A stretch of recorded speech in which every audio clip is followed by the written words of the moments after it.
여러분 안녕하십니까? 미국 의사 심경섭의 락 이야기입니다. 오늘도 지난 두 편에 이어서 퀸에 대해서 말씀드리죠. 보헤미안 랩소디 그 이후의 이야기들인데 이거 오늘 끝낼 수 있을지 모르겠습니다. 노력해보죠. 이걸 빨리 끝내야 다음 밴드 얘기로 넘어가니까요. 우선 서커스 매거진 1975년 5월에 나온 퀸의 포스터를 공개하겠습니다. 당시의 서커스 표지는 앨리스 쿠퍼, 제일 뒤에는 데이비드 보위 새 앨범 영 아메리칸스 그림이 나와 있군요. 이 서커스의 가운데에 보면 말이죠. 이렇게 퀸 프레디 머큐리의 포스터가 있습니다. 아직 안 뜯었어요. 이걸 제가 지금 뜯어볼게요.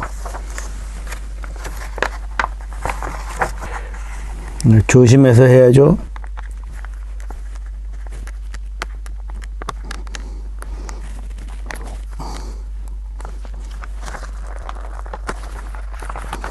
(75년 5월달에) 칼렌더가 여기 나와 있고요. 매달 이렇게 커다란 포스터가 당시에 나왔습니다. 자, 이 퀸의 프레디 멋지죠? 그러니까 이것이 보헤미안 랩소디가 들어있는 A Night at the Opera 그 앨범이 나올 바로 그 무렵입니다. 이 당시까지만 해도 서커스에서 이렇게 커다란 포스터가 매달 나왔었는데 그 이후에는 이것 절반짜리 크기의 포스터가 나오죠. 저번 시간에 제가 그 라이센스 음반이 성음에서 나왔다고 그랬군요. 그것이 아니라 한국에서는 오아시스 레코드입니다. 그 라이센스 음반으로는 A Night at the Opera가 퀸 앨범 중에서는 처음이죠. 그 전의 앨범들은 한국에서 나오지는 않았습니다. 저도 퀸에 대해서 잘 몰랐고요. 그 다음으로 나온 퀸의 음반이 A Day at the Races 이거죠. 한국에서 이것도 라이센스 LP로 나왔었습니다. 보여드리는 것은 CD고요. 이 앨범은 그 전에 나온 A Night at the Opera와 노래들도 거의 비슷하죠. 자켓도 흑과 배경에 이 퀸의 로고를 집어넣은 것이 비슷하고요. 그래서 이것은 바로 전 앨범의 후속편이라고도 얘기합니다. 그렇지만 A Night at the Opera만큼 흥행에 성공하지는 않았어요. 이 앨범에서는 그 전까지 프로듀서를 했던 로이 토머스 베이커가 프로듀싱을 하지 않았습니다. 대신 마이크 스톤이 프로듀싱을 맡았는데 그는 로이 토머스 베이커와 함께 첫 앨범부터 퀸의 엔지니어링을 맡았고 프로듀싱을 도왔죠. 보헤미안 랩소디를 크게 성공시켰던 로이 토머스 베이커가 이때 퀸의 프로듀서가 되지 않은 것은 퀸과 사이가 나빠서 등의 이유는 아니고 로이 베이커가 미국 캘리포니아로 이주했기 때문이죠. 영국보다 세금이 낮고 날씨가 좋고 그런 이유 때문이라고 합니다. 캘리포니아에서 로이 토머스 베이커는 당시의 신인 밴드인 Foreigner, Journey 등등의 프로듀싱을 맡아서 성공시키죠. 이 앨범에 있는 Somebody to Love는 프레디 머큐리가 가장 좋아한다고 했던 노래인데 보헤미안 랩소디와는 또 달리 종교적이기도 하고 가스펠송 같으죠. 이거를 만들 때 프레디는 자기가 좋아하는 여가수 아레사 프랭클린의 가스펠을 흉내내려고 했었다죠. 그 다음 앨범 News of the World 이 앨범부터는 그 전까지 앨범에서 쓰던 멀티트랙 하모니 합창 효과는 거의 쓰지 않죠. 이 앨범 역시 흥행에 크게 성공하는데 이젠 시장에 나오면 퀸이라는 이름만으로도 그냥 막 팔립니다. 이 사진은 2017년 퀸 앤 애덤 램버트의 공연에 갔을 때 대학생인 제 아들 기현이가 News of the World 앨범이 디자인되어 있는 셔츠를 입고 저와 함께 찍은 사진이죠. 이 사진에서 보면 브라이언 메이도 그 옷을 입고 있습니다. 특히 이 앨범에서 We Are the Champion, We Will Rock You 이 두 노래가 크게 성공하죠. 이 두 노래는 스포츠 경기에서 응원가로 많이 쓰이게 됩니다. 이 앨범 순회 공연 때부터 퀸은 전속 제트기를 전선에서 전 세계를 순회 공연하죠. 프레디 머큐리는 고공공포증이 있어서 비행기 타는 거를 늘 꺼려왔다 그래요. 때문에 이 전세 비행기는 아마 도움이 됐을 겁니다. 다음 앨범 재즈 로이 토머스 베이커가 다시 돌아와서 프로듀서를 해줍니다. 이름이 재즈이지만 이 안에 있는 노래와는 전혀 상관이 없어요. 이 안에는 락이지 재즈 음악이 없습니다. 안에 열어보면요 퀸의 녹음 스튜디오 전경이 보이죠. 그 안에 LP 슬리브가 이건데 퀸의 사진이 있습니다. 왜 인전하지? 받아볼까요? 아니네. 헬로 이것도 아니고 여보세요? 이것도 아닌데? 이건가? 아, 그게 아니군요. 이 레코드에 있는 노래 바이시클 레이스에 나오는 자전거 벨입니다.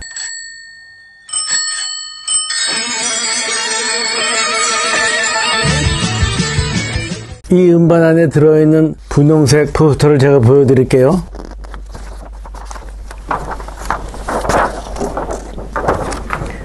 거의 100명에 가까운 여자들이 자전거를 타고 있는 사진입니다.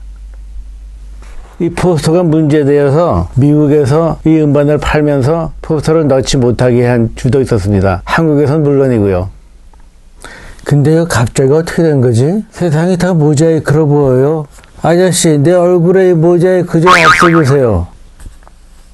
이것이 1978년의 앨범인데 만약 이런 사진을 요즘에 찍는다면 정치적, 사회적 문제로 인해서 여자뿐만 아니라 남자도, 그리고 이 사진에서처럼 백인뿐만이 아니라 유색인 정도, 그리고 대개들 자전거 헬멧을 쓰고 있겠죠. 그리고 문신한 사람들도 많이 있을 테고요. 이 사진에는 문신한 사람들이 하나도 없어요. 그때와 지금이 이렇게 많이 다릅니다. 이 앨범 재즈의 순회 공연 때는 벤 리스가 오프닝을 맡기도 했습니다. 그 다음에 나온 실황 공연 앨범 라이브 킬러스, 이걸 들어보면 퀸은 라이브보다는 스튜디오 음악이 더 좋은 밴드로구나 하는 걸 느끼게 해주는 앨범입니다. 그렇지만 이것도 전 세계에서 크게 흥행에 성공하죠. 그 다음 1980년 이때 나온 앨범이 The Game, 이때가 처음으로 일렉트릭 키보드, 신세사이저가 쓰여진 앨범입니다. 드디어 퀸도 우리 같은 키보디스트를 쓰기 시작했어요. 밴드 멤버들이 하고 세션 키보디스트를 이용하기도 합니다. 이 앨범에 있는 것이 Another Bite the Dust, Crazy Little Thing Called Love, 이걸 들어보면 그 전에 퀸 음악과는 많이 다르죠. 디스코나 펑크락 같습니다. 그렇지만 이 두 노래는 그 전에 보헤미안 랩소디만큼이나 흥행에 성공하고 퀸의 새로운 젊은 세대 팬들, 이런 사람들은 70년대의 보헤미안 랩소디 풍의 노래보다는 새 시대의 펑크락, 디스코 등에 더 열광했죠. 이런 젊은 세대의 기호에 맞춰준 것입니다. 팬들의 요구에 맞춰주는 진정한 엔터테이너들이라고 해야 할까요? 이 당시 프레디 머큐리가 말하기를 자기네가 인기 차트에서 늘 탑을 유지하기 위해서는 여러 밴드들과 경쟁을 해야 되는데 그 경쟁 상대들이 에바, 일렉트릭 라이트 오케스트라, 라 스튜어트, 이 세 개를 뽑습니다. 그러니까 퀸이 데뷔할 당시에 레드 제플린처럼 하고 싶다든지 로저 테일러는 진저 베이커처럼 드럼을 치고 싶다든지 이렇게 말했던가는 사뭇 다르죠. 1982년 핫스페이스, 이 앨범부터가 퀸이 스위스의 몬트로에 있는 마운틴 스튜디오에서 녹음을 합니다. 영국에서 하지 않은 이유는 세금이 비싸서죠. 스위스에 하면 거의 공짜래요. 이 앨범부터는 그 전에 퀸과 같은 보헤미안 랩소디 풍의 노래는 더 이상 없습니다. 그렇지만 이것도 꽤 흥행에 성공한 앨범이죠. Under Pressure, 이것은 데이비드 보위와 함께 프레디 머큐리가 노래하는데 데이비드 보위가 작곡하고 데이비드는 그 노래에서 기타도 치죠. 그 앨범 이후로는 잠시 소강 상태에 들어갑니다. 각각 솔로 앨범들을 만들어요. 이때 프레디 머큐리는 마이클 잭슨과 함께 음반을 만들자고 서로 얘기를 했는데 서로 일정이 바쁘다 보니까 한 번도 만나서 녹음을 한 적은 없다 그럽니다. 한편 브라이언 메이는 에디 밴 헤일런과 함께 음반을 만들기도 하죠. 이 당시에 퀸이 밴드를 해산했다는 소문까지도 나오게 됩니다. 그리고 각자의 솔로 앨범들은 퀸의 앨범만큼 성공하지를 못했습니다. 그래서 넷이 다시 모여서 의기투합 Works라는 앨범을 내게 되죠. 그 전까지는 일렉트릭 키보드를 쓰면서 퀸 멤버들이 연주하던 것을 이 앨범부터는 정해진 키보디스트가 따로 있습니다. 앨범마다 키보디스트가 다르고 그 사람을 퀸의 멤버라고 부르지는 않죠. 그래서 저와 같은 키보디스트는 다시 한번 천대받는 기분을 갖게 된다 이겁니다. 몬트로 마운틴 스튜디오에서 녹음을 하는데 퀸이 스튜디오 C에서 녹음하고 있을 때 스튜디오 B에는 제프 백, 그리고 스튜디오 A에는 라 스튜어트가 있었대요. 제프 백과 라 스튜어트는 오래전부터 서로 잘 알고 제프 백 밴드에서 함께 일했었죠. 퀸이 이들을 만나서 프레디 머큐리와 라 스튜어트, 브라이언 메이와 제프 백 이렇게 모여서 노래를 몇 개 녹음한 게 있답니다. 그렇지만 그것은 서로의 소속 레코드사가 다르고 몇 가지 문제로 세상에 나오진 못했습니다. 그렇지만 누군가가 지금도 그 테이프를 가지고 있습니다. 언제 세상에 나올지도 모릅니다. 다시 Works로 돌아가서 이 앨범에 로저 테일러가 만든 라디오 가가, 그리고 I Want to Break Free, 이 노래가 또 크게 히트하죠. 그 이후 A Kind of Magic,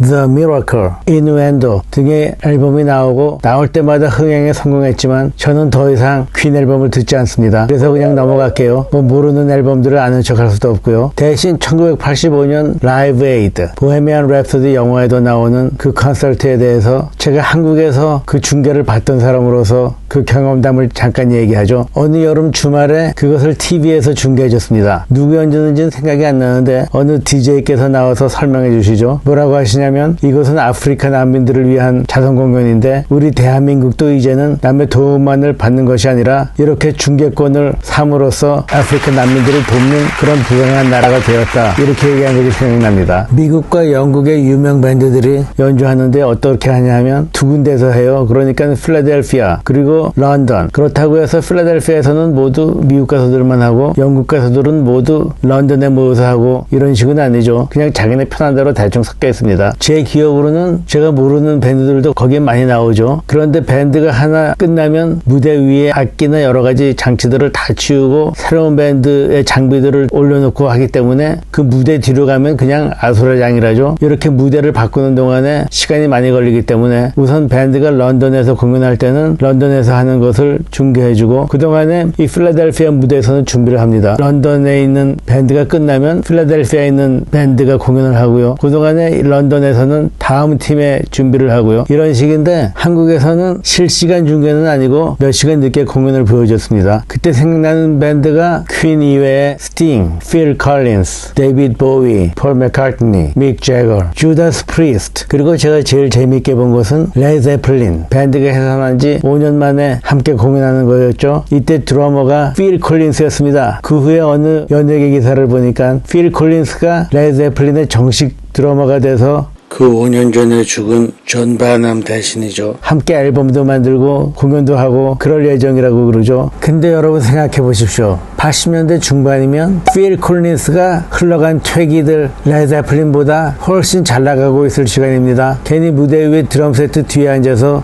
로버트 플랜트가 노래하는 동안 드럼이나 두들기고 있을 수는 없죠. 그건 그가 이미 제네시스에 있는 동안에 했던 일입니다. 레드 제플린이 필 콜린스 밴드에 합류된다면 또 모를까요? 전혀 근거 없는 어느 기자의 추측이었습니다. 그렇지만 재밌는 발상이죠. 또한 그때 블랙 세바스 오리지널 멤버 4명이 함께 리유니언을 했습니다. 그런데 그걸 TV 방송에서 안 보여주는 거예요. 안타까웠죠. 1991년 11월 달에 프레디 머큐리가 죽고 1995년에 그가 못다한 앨범을 나머지 멤버들이 녹음을 마쳐서 내놓은 것이 Made in Heaven. 이 음반을 녹음할 때 프레디는 거의 죽기 직전이었습니다. 그가 아픈 기간은 5년이라고 하는데 퀸의 밴드 멤버들이 그가 에이즈에 걸렸다는 사실을 안 것은 그가 죽기 불과 18개월 전이라고 합니다. 몬트로 마운틴 스튜디오에서 녹음하고 있을 때 프레디가 브라이언에게 아침부터 좀 피곤하다 그러더니 바드카를 한 잔 마시고 좀 쉬고 그러다가 결국 집으로 일찍 돌아갔대죠. 프레디는 이렇게 죽기 바로 얼마 전까지 스튜디오에서 노래를 하고 있었습니다. 프레디는 죽고 나머지 멤버들이 앨범을 맞춰서 95년에 내놓았죠. 프레디가 죽기 직전까지 열정을 쏟았던 몬트로 마운틴 스튜디오는 레이크 제네바 근처에 있는데 그가 죽고 나서 그의 동상도 레이크 제네바 호수변에 세워져 있다죠. 그 묘비명을 라저 테일러가 썼답니다. 레이크 제네바가 유명한 또 하나의 이유는 디퍼플의 스모크 온 더 워터 노래가 바로 여기에서 작된 것이죠. 스모크 온 더 워터 기념비도 프레디 머큐리와 가까운 곳에 있다고 합니다. 스위스에 가시는 분들 꼭 보러 가시기 바랍니다. 프레디 머큐리가 없는 퀸은 더 이상 퀸이 아니죠. 브라이언 메이와 라저 테일러는 각각 솔로 앨범들을 내놓습니다. 브라이언 메이의 솔로 앨범 중 하나가 바로 이것인데 이것 이름은 Back to the Light입니다. 한창 때 브라이언 메이죠. 브라이언 메이의 밴드에는 닐 모레이, 카지 파웰 등의 잘 알려진 뮤지션들이 함께 참가합니다. 또한 1995년에는 건즈 앤 로지스 밴드의 공연에 브라이언 메이 밴드가 오프닝을 맡기도 합니다. 이 밴드의 드러머에 대해서 잠깐 말씀드리죠. 카지 파웰, 레인보우의 드러머였죠. 블랙 세바스와 원레이 에머슨 레이건 팔머의 칼 팔머 대신 카지 파웰이 합류해서 이름을 그대로 ELP라고 한 적이 있었습니다. 그는 젊은 시절에 자동차 사고로 어이없게 죽고 마는데 그때가 브라이언 메이의 또 다른 솔로 앨범을 녹음하던 중이었죠. 그래서 그 앨범 이름이 Another World 인데 다른 드러머가 앨범을 마치죠. 브라이언은 그 후에 학교로 다시 돌아갑니다. 하고 싶었던 천문학 대학원 과정을 마치고 박사학위를 받습니다. 제가 전에 말했던 명예박사 학위를 받았다고 한 것은 사실이 아니고, 명예로 받은 것은 박사학위가 아니라 그가 다니던 학교의 Honorary Fellowship이라는 거죠. 박사학위와는 다릅니다. 퀸이라는 이름으로 1986년 이후에 20년 만에 처음으로 브라이언 메이와 로저 테일러가 순회 공연을 하게 됩니다. 이때 가수는 폴 로저스이죠. 그는 프리와 배드 컴퍼니의 가수였었죠. 보여드리는 이것이 그 DVD인데, 여기에 노래들을 보면 퀸의 명곡들과 함께 배드 컴퍼니의 노래 Feel Like Making Love, Can't Get Enough, 그리고 프리의 All Right Now, 이 노래들을 퀸이 폴 로저스와 함께 연주해 줍니다. 함께 앨범도 하나 만들고, 그 이후로는 폴 로저스는 퀸과 함께 공연을 하진 않고 이젠 젊은 오빠 애덤 램버트가 프레디 머큐리가 하던 노래를 부르면서 전 세계 순회 공연을 하고 있죠. 그러던 중 코비드-19 사태로 인해서 공연이 중단됐습니다. 바로 그 직전에 한국에서 공연했었죠. 또 재미있는 것은 오늘 신문을 보니 퀸의 트리뷰트 밴드 Almost Queen이라는 밴드가 이 동네에 어느 스포츠 경기장 밖에서 사람을 태운 차를 입장시키고 파킹장에서 그냥 야외 공연을 한다는 기사가 나와 있습니다. 사람들은 차에서 내리지도 않고 공연을 보는 것이죠. 코비드-19 시대에는 이렇게밖에 할 수가 없습니다. 한편 존 디커는 프레디가 죽은 후에 우울증에 걸려 있다가 1997년 이후에는 대중의 눈으로부터 자취를 감추고 맙니다. 지금도 밴드 멤버들과 연락을 하긴 하는데 주로 비즈니스에 관한 문제들, 음반이 팔리면 저작료를 얼마큼 나눠 갖고 하는, 그럴 때만 서로 연락한다 그러죠. 서로 만나는 적도 없고 전화하는 적도 없고 이메일만 간단히 주고받는데요. 퀸의 얘기는 여기까지입니다. 여러분, 시청해 주셔서 감사합니다. 다음 말씀드릴 밴드는 뭐가 좋을지 아직 결정 안 했습니다. 생각나는 대로 하죠 뭐. 그럼 기대해 주십시오.